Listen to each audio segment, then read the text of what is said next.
आठवलं मीच वाचतो काय म्हणते a factory currently working on 60% capacity and produce 12,000 units.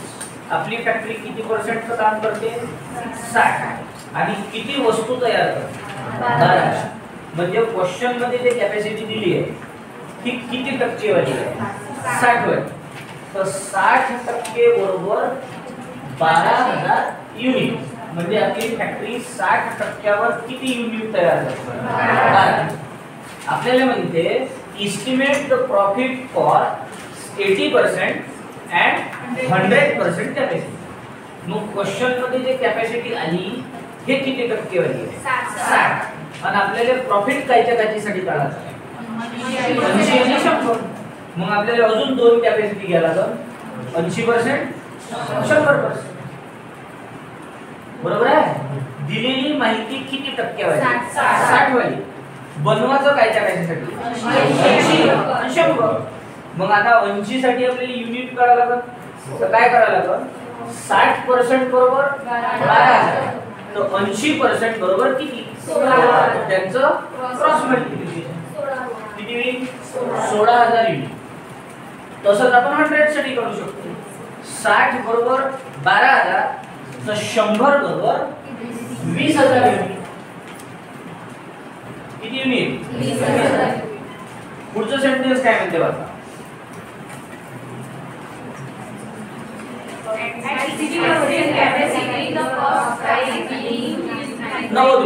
मग 60% म्हणजे इन 60% कॅपॅसिटी. 60% कॅपॅसिटी साठी आपली कॉस्ट प्राइस रेट म्हणते 90 रुपये. कोणती प्राइस कॉस्ट प्राइस आणि सेलिंग प्राइस रेट म्हणते 100 रुपये. हे साइडला लिहून ठेवतो मी कोणत्या कॅपॅसिटी साठी 60% वाल्या कॅपॅसिटी साठी आपली कॉस्ट प्राइस किती राहील 90. सेलिंग प्राइस किती राहील. चला other details are as follow. आता 4-5 एंट्री आल्या आहेत. Material, wages, factory overhead, administrative overhead, selling. बघा एवढं. चला आता सगळ्यात पहिले आपण कोणते एक्सपेन्स घेत असतो फिक्स एक्सपेन्स. 3 एंट्री सांगितल्या आहे मी तुम्हाला. कोणत्या कोणत्या रॉ मटेरियल, वेजेस किंवा लेबर आणि डायरेक्ट एक्सपेन्स. या 3 एंट्र्या अशा आहेत की ज्या सांगितल्या तरीही आणि नाही सांगितल्या तरीही कायच्यात गेला व्हेरिएबल. मग आपण पहिले कोणते घेत असतो फिक्स. तर एक एक एंट्री शोधू. फिक्स मध्ये काय काय जाते को. मटेरियल फिक्स मध्ये येईल काय ते कायच्यात जाईल लेबर येईल काय वेजेस नंतर पहा काय. आता फॅक्टरी ओव्हरहेडची व्हॅल्यू आहे हरले साहेब 15 रुपये आणि त्या फॅक्टरी ओव्हरहेडच्या समोर पहा काय लिहिलं 60% फिक्स. किती पर्सेंट 60. चला काढा त्याच्या 60% 9 रुपये. म्हणजे फिक्स मध्ये किती आले 9. उरले किती असं 6. ते काय व्हेरिएबल. मग आता हे जे 9 आले 60% 9 ते कोणत्या कॅपॅसिटीत घेऊ 60 वाले.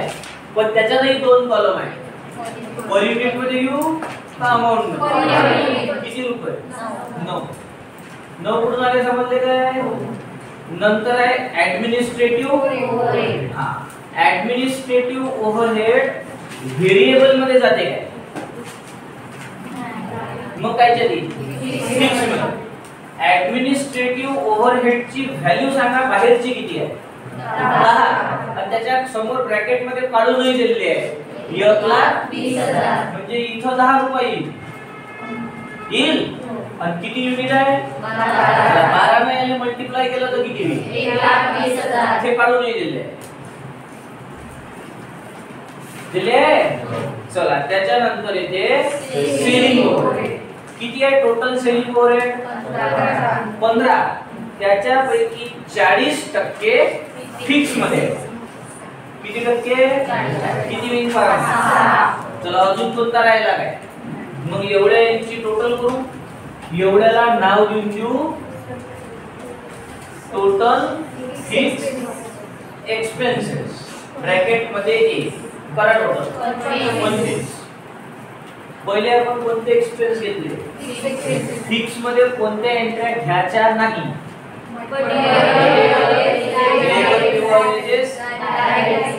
ह्या तीन सोडल्या तर बाकी कोणत्या यायचे? सगळ्या. ह्या तीन कायच्यात जाते? चला अजून कोणता फिक्स मध्ये राहिला काय? आता पहा, हे फिक्स वाले खर्च किती वस्तूंचे आहे? एकाचे. आपलं बजेट किती आहे? 12,000 न याला काय करायचं? चला 12,000 गुणिला 9 1,08,000. 12,000 गुणिला 10 हे तर काढूनच दिलं होतं, 1,20,000. 12,000 गुणिला 6, चला याची बेरीज करा, 3 लाख. कोणते एक्सपेन्स घेतले आपण पहिले? फिक्स एक्सपेन्सेस पैकी अमाउंट कॉन्स्टंट असते. फिक्स एक्सपेन्सेस पैकी काय कॉन्स्टंट असते आणि काय चेंज होते? मग आपल्याला पर युनिट कॉन्स्टंट ठेवावं लागेल का अमाउंट? ह्या अमाउंट सगळ्या कॅपॅसिटी साठी कॉन्स्टंट घ्यायचा. 1,08,000, 1,20,000, 72,000 यांची टोटल होईल 3 लाख. इकडे पण सेम घ्यायचा, 1,08,000, 1,20,000 आणि 72,000 टोटल होईल 3 लाख. फिक्स एक्सपेन्सेस मध्ये काय कॉन्स्टंट राहिलं आणि काय बदललं? मग आता पर युनिट कशा बदलायच्या? इथलं जे बजेट आहे हे कितीचं होतं? 12,000. आता बजेट किती झालं? या सगळ्या प्राइसले 16,000 ना 6 केले का तुम्ही? 1,08,000 डिवाइडेड बाय 16,000 करा, 6.75. चला 1,20,000 डिवाइडेड बाय 16,000, 72,000 डिवाइडेड बाय 16,000, 4.5. यांची टोटल करा, 18.75. आताची कॅपॅसिटी कितीची? मग सगळ्यांना 20,000 न काय करायला लागेल? आणि चला 1,08,000 डिवाइडेड बाय 20,000, 5.4. 1,20,000 divided by 20, 3.6. यांची टोटल कोणते एक्सपेन्स घेतले आपण पहिले? फिक्स एक्सपेन्सेस पैकी काय कॉन्स्टंट राहिलं, काय चेंज केलं हे समजले. आता दुसरे घ्यायचे व्हेरिएबल एक्सपेन्स. कोणते एक्सपेन्स? चला पहा, त्या टेबल मध्ये व्हेरिएबल मध्ये कोणकोणत्या एंट्री येईल शोधत जाऊ. तर पहिली एंट्री आहे मटेरियल. त्या 3 एंट्र्या पाठ करून घ्या. कोणत्या कोणत्या? Material, wedges, direct expense. या 3 एंट्र्या पूर्ण कायच्यात घ्या? व्हेरिएबल. चला मटेरियल किती आहे? 30. कोणत्या कॅपॅसिटीत घेऊ सांगा? 60 वाल्या, 80 वाल्या का 100 वाल्या? आणि कोणता कॉलम? 30 रुपये. चला त्याच्यानंतर आहे वेजेस. किती? 20 रुपये. याच्यात चिन्ह प्राइस सगळ्या. नंतरची एंट्री आहे फॅक्टरी ओव्हरहेड. त्याच्या पैकी फिक्स मध्ये किती गेले? 60. उरलेले किती असते? हे 40 घ्यायचे व्हेरिएबल. तर 40% होईल 6 रुपये. फिक्स ओव्हरहेड किती होते? 15. 15च्या 60% इथं गेले आणि 15च्या 40% इथे येईल. 40% किती होईल? 6. आहे अजून काही? नंतर आहे ऍडमिनिस्ट्रेटिव्ह ओव्हरहेड. तर हे पूर्ण कायच्यात घेतले? मग याच्यात किती? काहीच नाही. नंतर आहे सेलिंग ओव्हरहेड. चला सेलिंग ओव्हरहेडची टोटल व्हॅल्यू किती होती? 15. त्याच्यापैकी फिक्स मध्ये किती आहे? 40%. तर उरलेले 60% काय झाले? चला काढा 60% 9. अजून कोणती एंट्री राहिली काय? चला एवढ्यांची टोटल 65. याला नाव देऊ आपण टोटल व्हेरिएबल एक्सपेन्सेस ब्रॅकेट मध्ये बी. पहिले कोणता एक्सपेन्स घेतला? फिक्स मध्ये काय कॉन्स्टंट होतो आणि काय चेंज केलं? पर युनिट चेंज केलं. व्हेरिएबल मध्ये उलट करायचं. पर युनिट कॉन्स्टंट ठेवायची, अमाउंट चेंज करायची. आता ह्या ज्या पर युनिट वाल्या व्हॅल्यू आहेत ह्या कोणत्या कॉलम मध्ये आहे? म्हणजे कितीच्या असतात? तर आता आपलं बजेट किती आहे? 12 न सगळ्यांना काय करायचं? मल्टिप्लाय. चला 5 3 36, 3,60,000, 24, 2,40,000, 5 सफम 72, 1,08,000. करा टोटल 7,80,000. ह्या प्राइस कशा टाकल्या समजल्या? फिक्स मध्ये कॉन्स्टंट काय होतं? अमाउंट.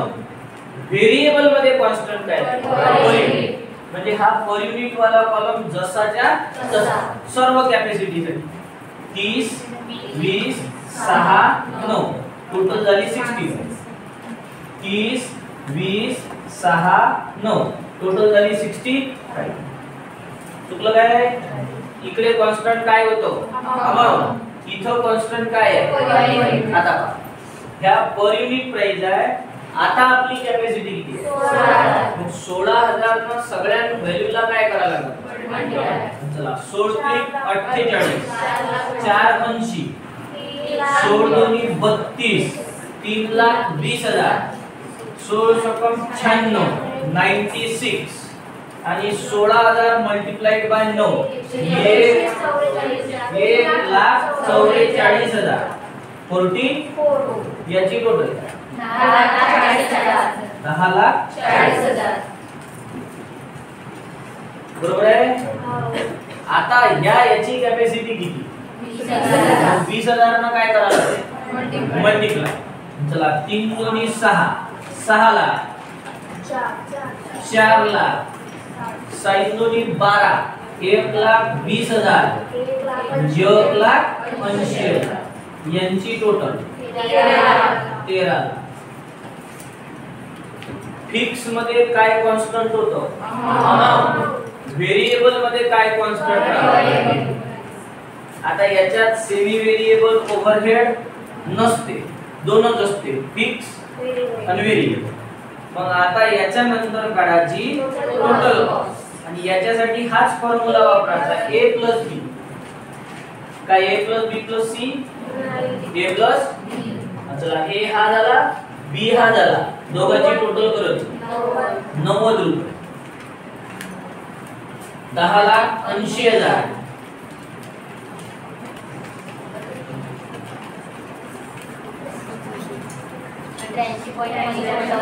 त्र्याऐंशी पॉइंट 75. इथं 13,40,000 येते का बा? इथं काढा 80 16. याला आपण काय नाव दिलं? आता 2 मिनिटं लक्ष द्या. जे ऍडजस्टमेंट मी इथं लिहिली होती ते वाचून घेतो. लिहिलं होतं ना 60% कॅपॅसिटी साठी कॉस्ट प्राइस किती रेंज मध्ये आणि सेलिंग प्राइस किती रेंज? 100. किती साठी? 60. चला 60 वाल्या कॉलम मध्ये या. पा बरोबर टोटल किती आली? 90. तेवढीच आपल्याला सांगितली होती. हे कोणती प्राइस झाली? कॉस्ट प्राइस म्हणजे टोटल प्राइस. आता 2 रेषा ब्लँक सोडू आणि त्याच्या खाली लिहू सेल. तर सेलिंग प्राइस किती आहे? 100. मग सेलिंग प्राइस किती लिहू? 100. समजलं? कुठून आणले? 90 100 समजले काय? या सेल मधून हे प्रॉफिट काय होईल? सॉरी, सेल मधून कॉस्ट काय होईल? किती उरले? हे झालं आपलं प्रॉफिट.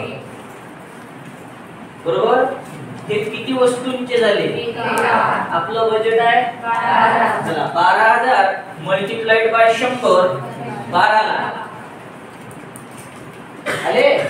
आणि चला 12 लाख मधून 10,80,000 मायनस करा, 1,20,000 आले गे सर्वांचे. आता सांगा हा 12 लाख काय आहे? आणि हे 100 रुपयाला आहे. 12 लाख हा सेल आहे. 100 रुपये हे सेलिंग प्राइस आहे. बरोबर ना? आता लास्ट वाल्या पॅराग्राफ वर या. Prepare flexible budget if at 80% capacity 80% capacity selling price decrease by 5%. किती percent? 5%. And at 100% capacity selling price decrease by 10%. किती percent? 10%. आता 80% साठी सेलिंग प्राइस काय होईल? डिक्रीज किती टक्के? 80 म्हणजे हे वाली सेलिंग प्राइस म्हणजे 100 रुपये का 12 लाख? 100 रुपये. याच्यात किती टक्के? 5% होईल. 5 रुपये काढून टाकू का? 100 रुपयाचा 5% किती होईल? काय झाले? म्हणजे इथं येईल 95 रुपये. बरोबर. आता 100 साठी किती कमी होईल? म्हणजे 10%. याच्या की सेलिंग प्राइस? Selling price. 100 च्या 10% होईल 10 म्हणजे इथं येईल 90. सेलिंग प्राइस कशी काढली समजली? आता संपला विषय. हे 95 रुपये किती वस्तूंचे आहे? याला मल्टिप्लाय किती होईल? चला 95 मल्टिप्लाय बाय 16 15 लाख 20,000. याच्यातून हे मायनस करा, याच्यातून हे मायनस करा. 11.25 1,80,000. हे प्राइस किती वस्तूची होईल? एकाची. मल्टिप्लाय किती होईल? 20,000 म्हणजे 18 लाख. 18 लाख ना? याच्यातून हे मायनस केले तर 10 आले. याच्यातून हे मायनस केले तर 9. हे झाले आपले प्रॉफिट.